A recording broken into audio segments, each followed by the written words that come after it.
Well, welcome to everybody. Yep, come and listen to us. I'm sure we will drag some more people in as the talk goes on, but I'm very proud to be sat here with the wonderful Imogen Edmunds of Red Wing HR. There is nobody who knows more about HR in early years than Imogen, so really excited to talk through a whole bunch of different topics today about HR, about staffing, about how to get things right, about exactly what you're going to do with the £1,000 that you've now got for all your new staff that's going to change the face of the sector, I'm sure. If you live in Walsall. Yeah, if you happen to live in Walsall. Anyone from Walsall out in the audience? Oh, damn it. Well, anyway, Imogen, welcome. Thank you so much for having me.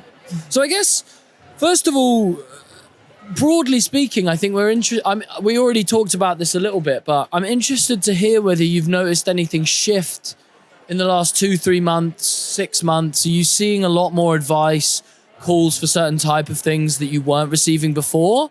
What's your kind of finger on the pulse of the biggest challenges that are facing the sector HR-wise at the moment? Well, a few years ago, we started to track the reason for people's calls. So we gave every call a tag because we opened a new CRM system, and the previous CRM system didn't have that functionality. But when we got this new system, we said every time we take a call, we'll log it on our system and we'll give it a tag. And the most popular tag has consistently been absenteeism. So whether that's people having short-term absence, so odd days off, or long-term absence, that is the most popular reason we will be contacted at Red Wing Solutions. And I think it's because it's reflective of society. If you are doing a job where you have lots of responsibility, where you are short-staffed, maybe your colleagues are off sick, at some point that takes a toll on you. And people will work until they can't work, or they will be in work until actually the attraction of going to work isn't there anymore. Maybe in some cases they can earn as much money with sick pay as they would do if they were working. So they'll opt with their feet and stop coming to work. And for an owner or a manager faced with how do we address absence, how do we understand what our obligations are as employers to make sure that we don't treat people incorrectly, but how do we manage it so that we get a happy workforce that is well and is looked after and wants to be in work? How do we crack that? And that's what they'll call us. And on that topic, I guess, what is your advice to those people who are really struggling with broad scale abs, other than sort of, find a way to double their pay or, all the things we know we can't do? And what is some of your advice for people who are struggling with exactly that? Well, if you look at the reasons why people are off, it used to be people off with back problems and injuries and things like that. Now it's often mental health. And that goes back to our responsibilities for well-being. If we're not looking after our employees and providing a place where someone can come to a manager and say, you just need to know, perhaps I'm struggling with something at the moment, and is there anything that, any changes that you could make that would make me be able to be in work more regularly? If you're not having those conversations, you're missing an opportunity, and that person will therefore have a conversation with themselves and potentially choose not to come to work. And managers can't manage behind a closed door. So being out there and seeing how people are and what they need is part of employee wellbeing. It's not a basket in the toilets. It's looking after your team members. We're seeing the best employers are doing a lot of that. They're having conversations with people. They're asking them how they are and not accepting when they say, I'm fine. Because people might say they're fine, but they might not be fine. And how do you dig into that deeper in a one-on-one conversation? I think any leader knows that one employee where no matter how many times you ask them, all you kind of get is that slightly blank answer. And I'm interested in how you break down Sometimes it's not the manager. You're absolutely right. Sometimes it's not the manager they want to speak to. Maybe it's having a mental health ambassador or a champion within the setting, who the sort of person who we all have worked with those people where you're naturally drawn to talk to that person. They've got that manner about them that makes you want to talk about things that are on your mind. And it might not be the manager, particularly if the manager, is inexperienced. And a lot of nurseries we see managers who don't have the miles under their feet that you'd like them to have to deal with some of the things that they're asked to deal with. I think there's a real gap in training managers to manage in 2024. It's not the same as it was 20, 30, even 10 years ago. It's not the same. We need different skills, and we need to be constantly making sure that we're providing those skills. If we don't, people will stop being managers, and we'll lose good managers possibly for other reasons, but we'll lose good managers in the future. So we need to make sure that people are equipped with being able to signpost people, being equipped to know how to approach certain subjects, not fearful of saying the wrong thing. A lot of the reasons we can give add value when we're on calls to managers is saying, I know you're fearful of saying the wrong thing, but actually there's the fear of saying the wrong thing is not as bad as the risk you're taking by not having the conversation in the first place. And when people say to me, oh, can I not just send a letter? No, this is a conversation. This is a conversation where you need to be candid and saying, I want you to understand this because I want what's best for you. I'm managing you with good intention. I only want you to be happy, but I need to talk to you about the fact you've just missed off that child's nappy, or the fact that you've just entered into a nappy log that you did a nappy change you didn't do. We need to talk about that. That's not something I can brush under the carpet and not address with you for fear of your reaction. And do you think there's a chance that absenteeism and the reason why that is such a challenge is because the rates are going up? Or do you think that it's also because the backup that so many nurseries have is so dwindled because of the retention crisis that smaller levels of absenteeism are a bigger deal than they may well have been a few years ago? I think both is true. I think if you have people absent and you have availability of people to cover absent colleagues, then the impact it has on you as a manager or an owner is less. But if somebody being out today means I'll have to close baby room, that suddenly makes you think, I haven't got something I can't ignore anymore. I've got something I haven't got something I can just ignore. I've got something I've got to address, because if I'm going to close a baby room, I'm going to disappoint a set of parents. If I disappoint a set of parents, they will look elsewhere for their childcare. If they cannot rely on us to be open, we will not be able to keep their business. So I think, the availability of casual staff has really gone down in the recent years. People's propensity to work,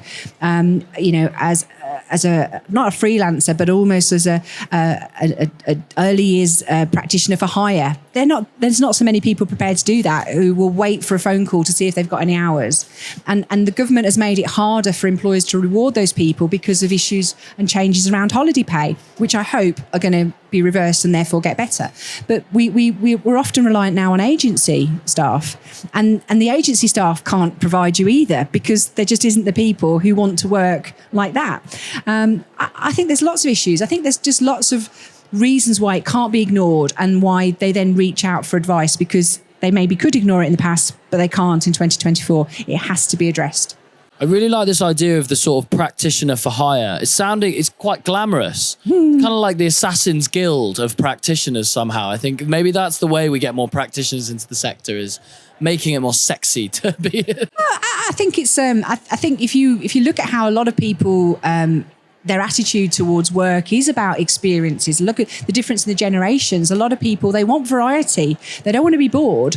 They don't want to feel that they're, the thing about self-employment is you risk employment, don't you? That's your fear, that I have to get a job.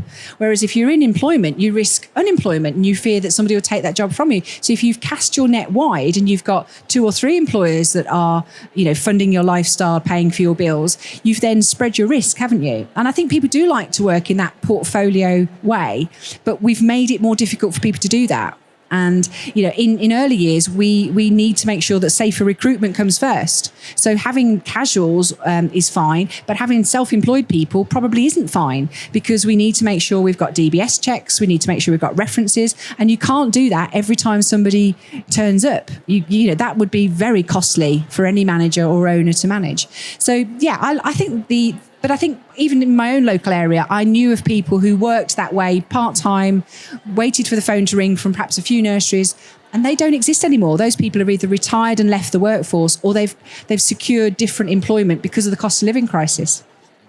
And on that, I think it's an interesting, maybe whether it's the current government looking to have to do some slightly panicky looking decisions to address the problems that they've got coming up in April, or whether it's potentially a new government at some point in this year, wave your magic wand.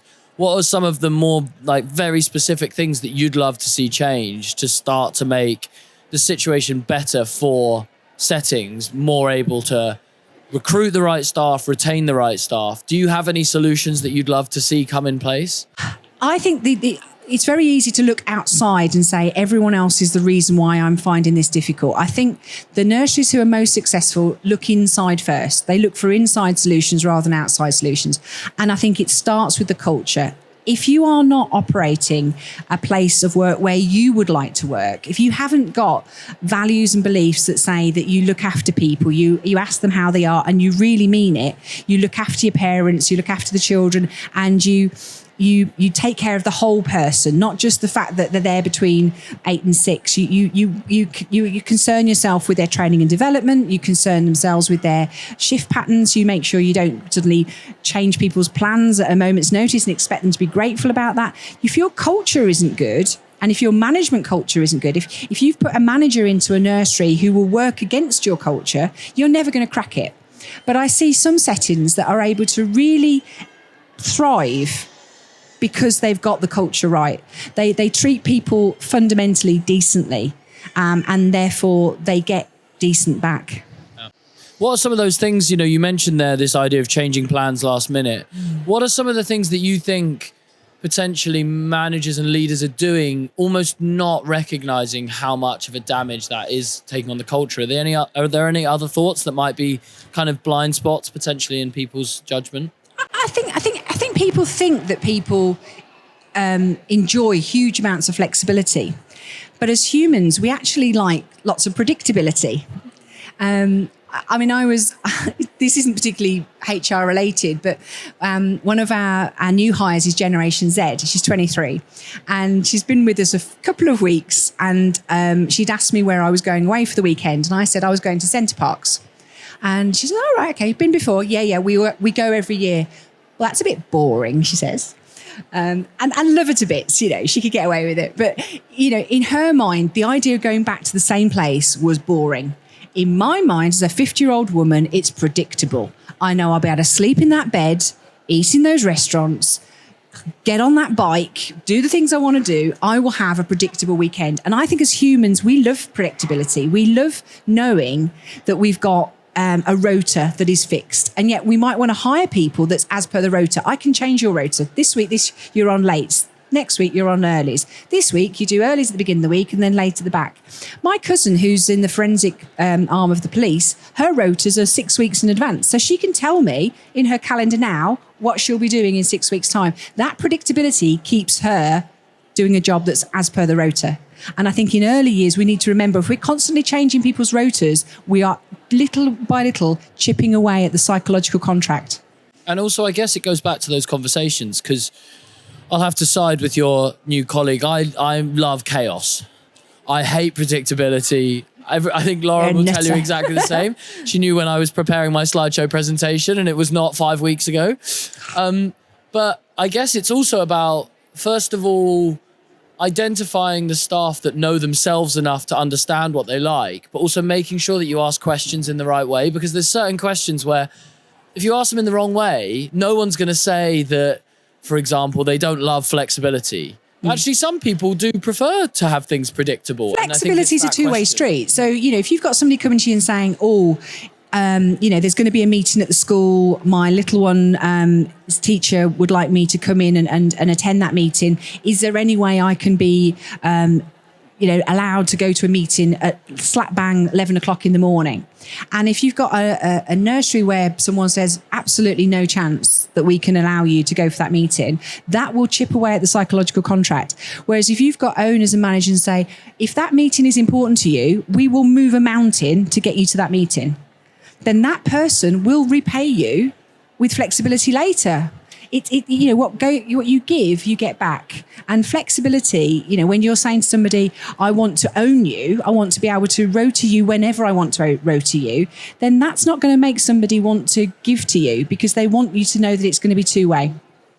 It's really interesting. And I guess another topic of conversation that maybe doesn't happen enough in those one-on-one conversations is about development. I think we talk a lot about CPD in the early years, but we don't talk about career development in the best way always. And I wonder what you think about how you can provide staff with opportunities and maybe a bit of expectation for the future, that they doesn't have to be that every single great practitioner becomes a room leader, becomes a manager, becomes a, that classic path away from the children. How do you think about career development differently with different people? I think every business, regardless of their scale, whether they've got 10 employees or 100 employees, needs a career path. They need to give thought to succession planning. They need to think, how can we make these jobs that we've designed as attractive and sustainable as possible. And it takes a lot of thinking and a lot of thinking time, but you can, as a very small enterprise, have a really valuable career path. And it might well be that people develop their competencies but stay in the same job. So you could have somebody who, and I don't know if we're going to talk about apprentices, but if you're going to have apprentices, you need mentors for apprentices. And one of the things I've always learned is that if you have really good mentors, they're often really good at what they do and have a way with them that means they want to bring other people on to be as good as they were. Because for some people, when you say, will you be able to show someone how to do something? They're like, well, where do I start? Or they might have a negative view of, well, if I show them and they're better than I am, then they may make me look bad. So I don't really want to do that. I might do it if you make me, but I'm not going to volunteer to do that.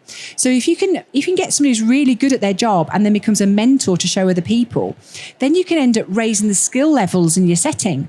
And I always think if you've got some internal trainers, people who are really, really good and able to show others, you've cracked it. So if you, bring in new team members and they don't know where to start when it comes to reading a story, you don't need to go on a course to necessarily learn how to read a story. You might need to model someone who can do it really, really well and be mentored by somebody who's going to give you feedback, peer feedback that's honest and says, you did brilliant in that bit, but I think you'd lost the children at that point. And be able to learn from that person and get better and better and be more skillful. And internally, I think people will stay in a job where there's an opportunity for them to expand themselves. Generation Z insist upon it. If you don't have training courses and you're of a Generation Z, you will move to an organisation that will provide you with training opportunities. And it's so interesting because I think you make such a good point. We think about, of course, we know we need to have a designated safeguarding lead and we need to have a SENDCO and all these sorts of things that are kind of more statutory. We don't think enough about saying who's our designated story lead, and who's our best physical education lead. Yeah. And that can give people a sense of identity in work that can be great for their career development. Yeah, even in our organisation, even in a small team of 9 people, we have a champion for the flexible working regulations that are being amended in April. We've given it to somebody and they are the champion for that. So as a small team, if we've got questions, it's their job to be really super, super knowledgeable about it. It's everyone else's job to be knowledgeable, but their job to be super knowledgeable about it. And they love it. They love it. They're a champion. And the opportunity then to teach around that's a development opportunity in and of itself, isn't it? It is. Being that mentor. And these are the first baby steps to being more responsible in the future. If we just drop our managers in and say, oh, you've done 5 years, you're ready for management, we will have people who will go, that's great, I've been waiting for this day. And we'll have people who go, I thought I wanted it, but now I know I don't. So, you've got to have the ability to expand your offer of how you make someone more fulfilled in the job they do if you want them to stay in it longer. And we shouldn't see it as a bad thing if somebody wants to move on. If their journey with us has come to an end, if we have nothing else for them, it is right and proper that they leave and go and do something with someone else who can give them more opportunity. Doesn't mean we did anything that we should be ashamed of. It just means that we've allowed them to go. And you mentioned apprentices earlier. We know that as of January, apprentices can be included within ratios below their level of study if they are deemed by the leader to be competent and responsible, or if the provider is satisfied they're competent and responsible. There's a lot of room for wiggle room. A lot of wiggle room in there. Yeah. I'm interested in how you think about how leaders should be assessing that and implementing it in their I'm really practice. glad you've asked about this. In HR, we have a phrase that if it isn't documented, it didn't happen. Okay? Think about that for a minute. If it isn't documented, it didn't happen. I would worry if you haven't documented that you have deemed somebody ready, how you're going to argue to someone else that you made the right decision. So for me, it's a checklist or it's a file note that said, I sat down having observed this person and have made that decision that they now deemed ready to be counted in ratio below the area, level of study. If you haven't documented it, how will you be able to explain or defend your decision making?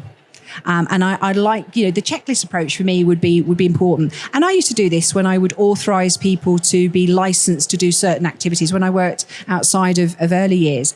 This idea of, okay, if I'm going to give you permission to run that machine, I need to have noted down some things about your ability to run that machine that's going to give me confidence that you should have an authority to do that. So I would be looking to sort of look at things like, have they demonstrated that they are competent to do these activities?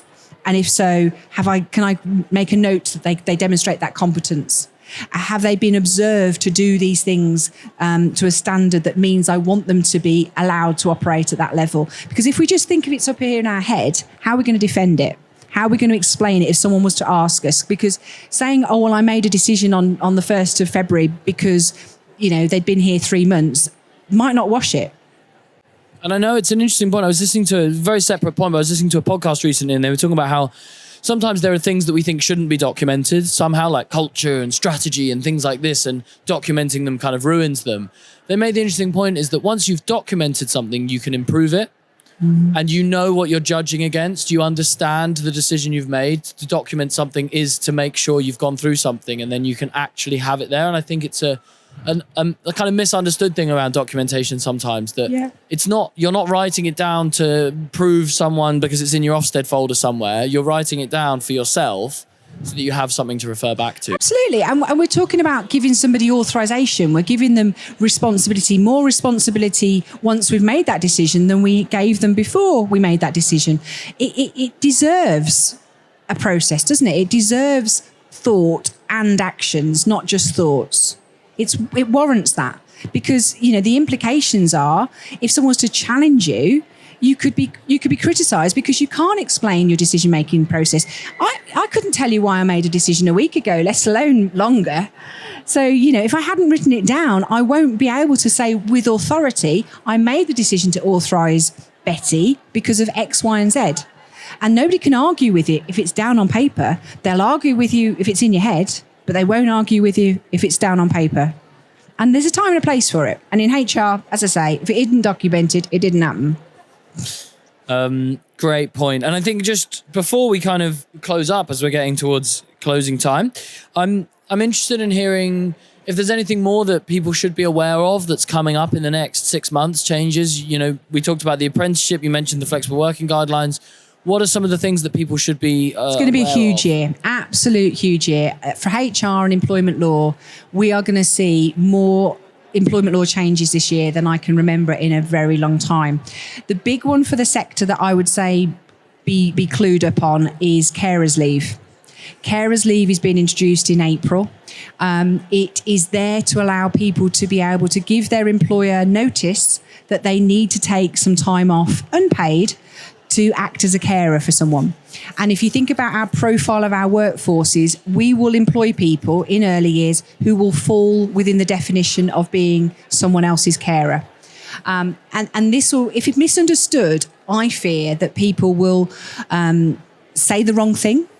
I think in their desire to staff their nurseries, they may well be impatient of someone making a carer's leave request. And I'm afraid the weight of the law will be on the side of the carer who's been denied their leave request without it being done correctly. So it's definitely an area that employers across the sector need to be clued up on. We are going to see changes in holiday rules, which we've wanted for a long time, since Brazil versus Harper Trust. We're going to go back to the days where we can use, for term time and irregular hours workers, we can use 12.07% to calculate someone's holiday pay, which will be a good thing. But it will also mean that people will come to you and say, I don't understand how you're calculating my holiday. And people don't like it when people are suspicious that someone may have calculated it incorrectly. It's like, is my pay right? You want to know that it is. You don't want any doubt about whether my pay is right. So I think it will bring more conversations with people about, this is how we're calculating it now. This is what we've decided to do. Going forward with new hires, we'll be able to explain it to people. And I think there are benefits to the changes that are coming with holiday pay. And we should be pleased that those changes are coming. Fantastic. And I guess just to finish us off, where can people hear more about you? What are you up to at the moment at Red Wing? Anything new coming in? Well, we're all over socials. I always surprised when people come up to me and say, oh, we've never heard of you. We've just signed 5 years with Peninsula. And you're thinking, oh, I wish you'd heard of me before. We're all over Facebook. We've got 3 Facebook groups called HR for Day Nursery Owners, HR for Preschools, HR for Our School Clubs. You can find us by popping Red Wing Solutions into Google. We've got a website with a shop. You can download policies. You can purchase an hour of our time or even as little as 20 minutes of our time. If you need a second opinion and you don't know who to call, we're sat in a converted cowshed in Worcestershire waiting for you. So yeah, we're 20 years old in May. So we'll be lots and lots of things around our birthday. Thank you so much for You're joining us. welcome. You're welcome. Thanks for having me. Here.